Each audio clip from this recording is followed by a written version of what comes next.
Okay, we have one more titration for number 10. How much of the 0.65 molar HNO3? Oh, we have the formulas here. Great. That would be nitric acid is needed to titrate 28 mils of our 0.055 molar calcium hydroxide. Okay. So how much? We're looking for volume. We're looking for a volume of acid in particular. And we saw two problems earlier in this review that dealt with neutralization. Oh, yes, I know why I added this particular question because it says titrate, that should be a clue right away. You're dealing with an acid-base neutralization where we use the special formula we have been using. And then, but notice we don't see the term neutralize, but endpoint.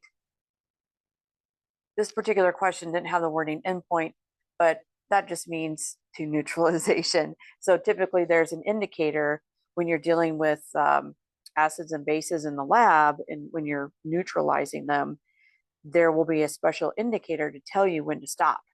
For instance, the solution, I think phenolphthalein, it'll turn the solution like a purplish pink color. So anyway, just wanted to discuss that.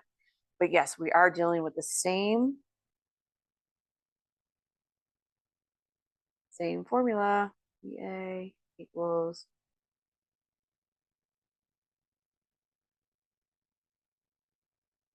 All right, and so go ahead and fill these in. All right, so we have one hydrogen for every nitric acid molecule. We have two hydroxides for every calcium hydroxide. So we got that taken care of to balance things out.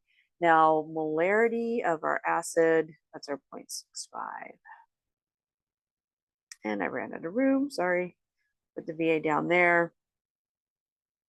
Molarity of calcium hydroxide, got a 0.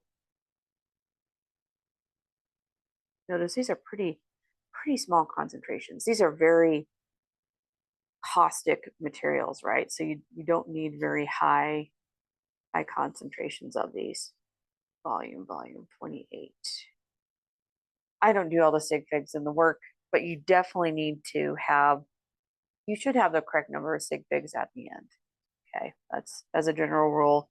When it's multiple choice, you'll know which one to pick. They're not gonna make it too tricky on you. So on the left-hand side, we have 0.65 times VA.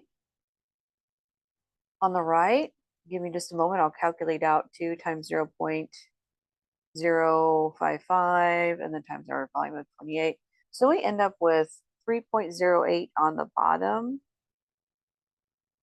From an algebra standpoint, you just need to divide out by 0.65. And I get, okay, this is volume, yeah. Okay.